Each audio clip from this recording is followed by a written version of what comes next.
ಇವತ್ತು ಬೇಳೆ ಮೂಲಂಗಿ ಸಾಂಬಾರು ಮಾಡ್ತಾಯಿದ್ದೀನಿ. ಅದಕ್ಕೆ ನಾನು ತೊಳೆದಿರೋ ಬೇಳೆ, ಟೊಮೊಟೊ, ಅರಿಶಿನ ಪುಡಿ ಹಾಕಿ 3 ಕೂಗಿಸ್ಕೊತಾ ಇದ್ದೀನಿ. ಇದೀಗ ಆಗಿದೆ. ಇದನ್ನು ಚೆನ್ನಾಗಿ ಸ್ಮ್ಯಾಶ್ ಮಾಡ್ಕೊಂಡಿದ್ದೀನಿ.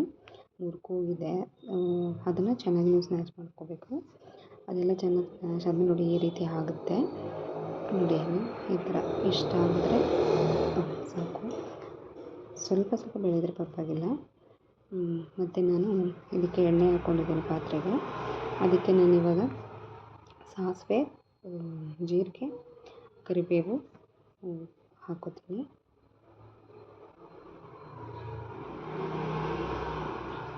ಅದು ಸ್ವಲ್ಪ ಸಿಡಿಲಿ.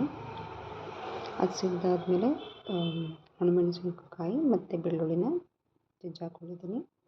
ಅದು ಸ್ವಲ್ಪ ಫ್ರೈ ಮಾಡಿ.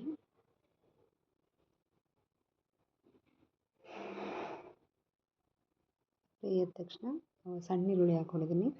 ಸಣ್ಣ ಈರುಳ್ಳಿ ಹಾಕೊಳ್ಳೋದು ತುಂಬ ಟೇಸ್ಟ್ ಆಗಿರುತ್ತೆ ಸಾಂಬಾರು. ನಾನು ಆಲ್ಮೋಸ್ಟ್ ಸಾಂಬಾರುಗಳಿಗೆ ಸಣ್ಣ ಈರುಳ್ಳಿನೇ ಯೂಸ್ ಮಾಡ್ತೀನಿ. ಸ್ವಲ್ಪ ಫ್ರೈ ಆಗಲಿ.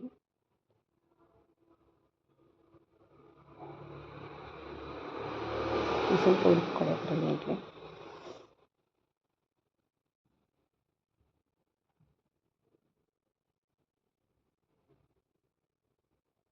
ಫ್ರೈ ಆದ ತಕ್ಷಣ ನಾನು ಕಟ್ ಮಾಡಿರೋ ಮೂಲಂಗಿನ ಆ್ಯಡ್ ಮಾಡ್ಕೊತಾ ಇದ್ದೀನಿ. ಮೂಲಂಗಿ ಸ್ವಲ್ಪ ಫ್ರೈ ಮಾಡ್ಕೊಳ್ಳಿ. ಜಾಸ್ತಿ ಏನು ಫ್ರೈ ಮಾಡಿ, ಸ್ವಲ್ಪ ಅದು ಕಲರ್ ಚೇಂಜ್ ಆದರೆ ಸಾಕು. ಇವಾಗ ಇದು ಆಗಿದೆ ನೋಡಿ, ಇಷ್ಟ ಆದರೆ ಸಾಕು. ಗೊತ್ತಾಯ್ತಿದೆಯಲ್ಲ? ಇದಿಷ್ಟ ಆದ ತಕ್ಷಣ ನಾನು ಹುಣಸೆ ಹುಳಿ ಮತ್ತು ಸಾಂಬಾರು ಪುಡಿ, ಮನೇಲೇ ಮಾಡಿರೋಂಥ ಸಾಂಬಾರು ಪುಡಿನ ಎರಡನ್ನೂ ಮಿಕ್ಸ್ ಮಾಡಿ ಆ್ಯಡ್ ಮಾಡ್ಕೊಂಡಿದ್ದೀನಿ. ಅದನ್ನು ಚೆನ್ನಾಗಿ ಮಿಕ್ಸ್ ಮಾಡಿ, ಅದು ಮಿಕ್ಸಾಗಿ ಸ್ವಲ್ಪ ಕುದಿ ಬರಲಿ. ಅದು ಕುದಿ ಬಂದ ತಕ್ಷಣ ನೋಡಿ, ಈಗ ಇಷ್ಟ ಆದರೆ ಸಾಕು. ಗೊತ್ತಾಗ್ತಿದೆಯಲ್ಲ ನಿಮಗೆ? ಇದಿಷ್ಟ ಆದ ತಕ್ಷಣ ನೀವು ಏನು ಆವಾಗಲೇ ಸ್ಮ್ಯಾಶ್ ಮಾಡಿ ಇಟ್ಕೊಂಡಿರ್ತೀರ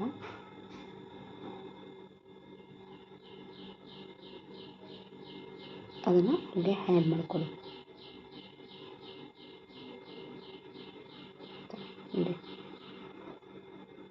ಅದು ಆ್ಯಡ್ ಮಾಡಿದ್ಮೇಲೆ ಸ್ವಲ್ಪ ಕಲಕಿ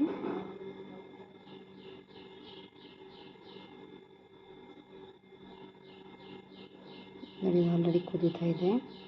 ನಿಮಗೆ ಸಾಂಬಾರು ಯಾವ ಥರ ಗಟ್ಟಿ ತೆಳ್ಳಬೇಕು ನೋಡಿ ಮಾಡ್ಕೊಳ್ಳಿ. ಅತಿ ತೆಳ್ಳಾದ್ರೂ ಚೆನ್ನಾಗಿರಲ್ಲ, ಮೀಡಿಯಮಾಗಿ ಮಾಡ್ಕೊಳ್ಳಿ. ನೋಡಿ, ಇಷ್ಟ ಆದರೆ ಸಾಕಲ್ಲ.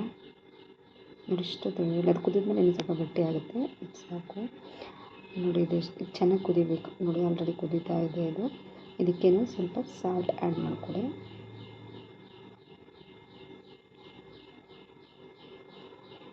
ಚೆನ್ನಾಗಿ ಕುದಿಬೇಕಿದು. ಕುಕ್ಕರಲ್ಲಿ ಮಾಡೋಕ್ಕಿಂತ ಪಾತ್ರೆಯಲ್ಲಿ ಮಾಡಿದ್ರೆ ಸ್ವಲ್ಪ ಟೇಸ್ಟ್ ಇರುತ್ತೆ ಅಂತ ನಾನು ಪಾತ್ರೆಯಲ್ಲಿ ಮಾಡಿದ್ದೀನಿ. ಕುಕ್ಕರಲ್ಲಿ ಮಾಡಿದ್ರೆ ಬೆಂದೋಗ್ಬಿಡುತ್ತೆ ಅನ್ನೋ ಕಾರಣಕ್ಕೆ. ಅದಾದಮೇಲೆ ಸ್ವಲ್ಪ ಕಾಯಿ ತುರಿ ಆ್ಯಡ್ ಮಾಡ್ಕೊಳ್ಳಿ. ಯಾಕೆಂದರೆ ನಾನು ಇದನ್ನು ರುಬ್ಬಾಕಿ ಮಾಡ್ತಾಯಿಲ್ಲ. ಹಳ್ಳಿಗಳಲ್ಲಿ ಅವಾಗೆಲ್ಲ ರುಬ್ಬಾಕೋದು ಕಡಿಮೆ ನೋಡಿ, ಈ ಥರ ಮಾಡ್ತಾಯಿದ್ರು. ಇದರಿಂದ ಟೇಸ್ಟ್ ತುಂಬ ಚೆನ್ನಾಗಿರುತ್ತೆ. ಇದಕ್ಕೆ ಲಾಸ್ಟಲ್ಲಿ ಕೊತ್ತಂಬರಿ ಸೊಪ್ಪು ಆ್ಯಡ್ ಮಾಡ್ಕೊಳ್ಳಿ. ಯಾಕಂದರೆ ನಾವು ಆಲ್ರೆಡಿ ಅವಾಗಲೇ ಒಗ್ಗರಣೆ ಮಾಡ್ಕೊಂಡಿದ್ದೀವಿ ಫಸ್ಟೇ. ಅದರಿಂದ ಲಾಸ್ಟಲ್ಲಿ ಕೊತ್ತಂಬರಿ ಸೊಪ್ಪು ಆ್ಯಡ್ ಮಾಡಿಕೊಂಡು ಚೆನ್ನಾಗಿ ಕುದಿಸ್ಬಿಟ್ರೆ ಸಾಂಬಾರು ರೆಡಿ.